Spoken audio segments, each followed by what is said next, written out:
Hello friends, good morning. Welcome to ask spoken English academy. मी आरती बाके एक नवीन video घेऊन तुमच्या समोर आली आहे. 14 कडीमध्ये 14वा जो स्वर आहे तो आहे ऑचा. ऑसाठी आपण ए हा स्वर यूज करतो. ऑलरेडी आपण ए साठी अ, ए साठी आ, ए साठी ॲ हे 3 स्वर बघितलेले आहेत. आता चौथा स्वर बघतो आपण ए साठीच अ या अर्थाने. अ या अर्थाने मराठीमधले काही वर्ड्स नाही आहेत, जसं नाव, आडनाव किंवा गावांची नावं नाही आहेत. पण अ उच्चाराने इंग्लिशमध्ये काही वर्ड्स आहेत त्याची फक्त आपण लिस्ट करणार आहे. एचा उच्चार अ या अर्थाने. फॉर एक्झाम्पल वॉल, चंद्र आहे आणि कान आहे. वॉल उच्चार कसं झाले आहे? व आहे, व लाईक कान, वर चंद्र, व या अर्थाने वॉल.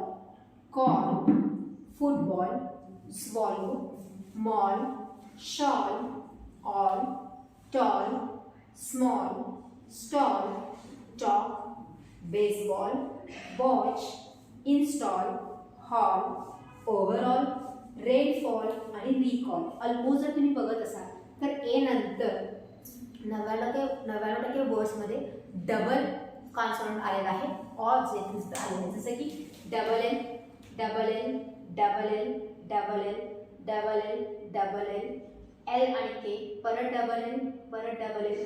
म्हणजे आफ्टर ए तुम्हाला डबल कॉन्सोनंट्स दिसणार आहे आणि उच्चार एचा होणार आहे ऑ. अशा प्रकारच्या वर्डची फक्त तुम्हाला लिस्ट करायची. स्पेलिंग कसं करायचं ते शिकण्याचा प्रश्नच येत नाही, कारण ऑफकोर्स प्रत्येक वेळेस जेव्हा आपण स्पेलिंग करतो तेव्हा कॉन्सोनंट आणि वोवलचंच कॉम्बिनेशन येणार आहे आणि प्रत्येक कॉन्सोनंट नंतर तुम्हाला ए हा काय आलेला आहे, वोवल दिसतच आहे ऑ या अर्थाने. मराठीमध्ये जर नावं असली असती तर परत आपण फोड केली असती त्यांची आणि स्पेलिंग कसा होतो ते बघितलं असतं. But already we have the English words of vowel in English, so we no need to make the spellings. त्यामुळे आपण फक्त काय केलं आहे, लिस्ट केली. जेव्हा तुम्ही रीडिंग करणार आहे ए साऊंड पण उच्चार ऑन जे झालेला आहे त्याची लिस्ट करा आणि रीडिंग करा. सारखं प्रॅक्टिस होऊन जाईल. एकदम छोटासाच व्हिडिओ आहे, just to see the examples of sound. Thank you.